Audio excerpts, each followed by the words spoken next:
আল্লাহ রসুল যেদিন জন্ম নেন ওই দিন আম্মা জান আমেনা কোলে নিয়ে কাঁদতেছিলেন। সবাই জিজ্ঞাসা করতেছে কাঁদো কেন? পরিবারের লোকজন, শ্বশুর বাড়ির লোকজন কেন কাঁদো? আব্দুল্লাহ নেই। কেন? আব্দুল্লাহ থাকলে এতক্ষণে খেলনা চলে আসতো। আল্লাহ যেন কানে কানে বলতেছিলেন আমেনা কাঁদিস না, আব্দুল্লাহ খেলনা আনলে আর কোথেকে আনবে? মক্কার বাজার থেকে। পাথরের আনবে, কাঠের আনবে, প্লাস্টিকের আনবে, মাটির আনবে, সূর্য ডুবতে দে চাঁদকে খেলনা বানায় পাঠায় দিবে। আর ঘটছেও তাই। আবু তালেব বলে বিকালে যখন শোয়া দিছি, সূর্য ডুবার পরে যখন শোয়া দিছি, চোখের উপরে তো বাদাল কামরু আইয়াদনু, চাঁদ দ্রুত গতিতে নিচে নামতেছিল। আর আমি তাকায় তাকায় দেখতেছিলাম।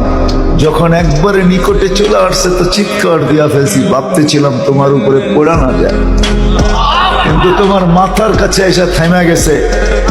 তুমি হাত পাও নাড়াচাড়া করতেছিল আর চাঁদ উপরে ডান্স করতেছিল।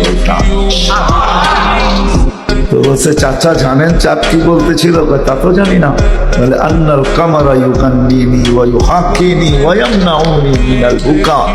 চাঁদ আমাকে ছন্দ শুনাইতেছিল, কান্না থেকে বিরত রাখতেছিল। আমি যেন না কাঁদি, কাঁদলে আম্মার কষ্ট হবে। আল্লাহ চাঁদকে আমার সাথে খেলার জন্য খেলনা বানায় পাঠায়।